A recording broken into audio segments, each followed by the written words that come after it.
AI with the brain. Kaijuu number 8 finally ended.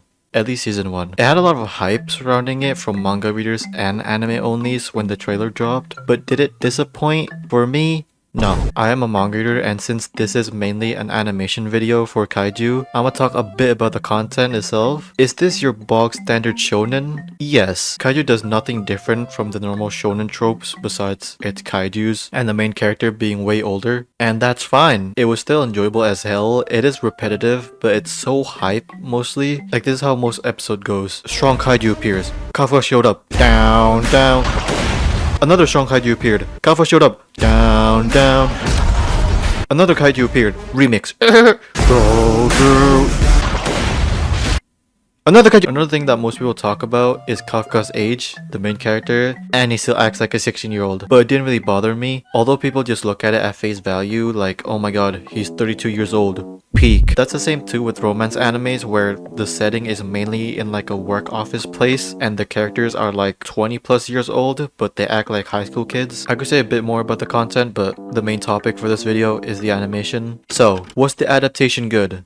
Yes, the direction really helps with some of the episodes when the animation is nothing crazy. The most impressive things in the anime is definitely the art direction and the consistent, mostly 2D kaijus. Shinji Kimura as the art director, who also did art direction for shows like Kekai Sensen, Dorohedoro, Kaijuu No Kodomo as some of his most impressive works that I've seen. The background mixes really well with the tone and vibe of what the scene is. Sometimes good artboards can go to waste, but I think he did a really good job at it. The music also, Yuta Bando as the music man. This is his first time doing music on the series. Previously he did 2 movies. Some of his soundtracks, in my opinion, could be the most memorable from this season of anime. It's eerie, calm, and down. His soundtracks really reminds me of Kensuke Ushio's soundtracks for Chainsaw Man. It's sometimes all over the place, but that's what the scene needs, if you get what I'm saying. Now, the controversial part, I guess you could say, the character designs. Let me be honest, I still think the design was underwhelming compared to the manga. Now again, it doesn't bother me unlike some people, but it's no denying that the manga designs is better. Of course, objectively, it's not better. You can have your own opinions. Nishio's design has a more longer face and oval shape, but a bit sharper for the jawline. His eye design too is very familiar with his other works like Boruto and Vampire in the Garden. Rather than in the manga, it's way more sharper. You can see with the main 2 key lines, which is this and this. It's more angled rather than the anime where it's less angled. People were crying about Kafka's kaiju designs, although for me I don't really see much of a difference besides the textures. I'll be honest, I really thought this show would look as good as Heavenly Delusion. Okay, maybe that's a bit of an overstatement because that show had one of the most stacked staff lists ever in recent years. Maybe 60-70% visually from the trailer. While episode 1 looked the best for the first half of the show, at least the first half was nothing too crazy. Most of the episodes only had a couple of good looking cuts here and there. Again, everything around it like the music, background, compositing can be most of the time good, but it can be at times. Episode 1 just moved quite a lot more compared to the other episode, and the ambition was definitely present more in the first episode, maybe because it's a premiere. The storyboards, ambitious camera work, and the character acting. Although something to commemorate is the 3D work and the 2D kaijus. While the quality of 3D backgrounds can waver at times, but if it can convey the dynamic nature of it, that's good. I'm not saying if the 3D looks horrendous, that still gets a pass. Of course not. Mainly the 3D backgrounds for the first episode and the latter episodes capture the advantage of CG the best. Having it can really make the action more fun and chaotic. Also thanks to the compositing team that actually mixed the 2D and 3D really well. You can see in Ryuta Yanagi's Genga, the smoke can look a bit off place, but in the final product it blends really well in the background. Since there's barely any CG kaijus, besides when there's a huge amount on screen, because it's a complex design and there's a lot to draw, so that will take a lot of time. But mostly the kaijus are 2D. Studio Kara was in charge for the kaiju designs and supervising them, maybe? Even if they supervise the kaiju designs, the animator still needs to draw the kaijus themselves, and it was great. Although sometimes it does melt a bit and kind of restrain the movement aspects of it, but you gotta appreciate the ambition, even if the kaiju was bigger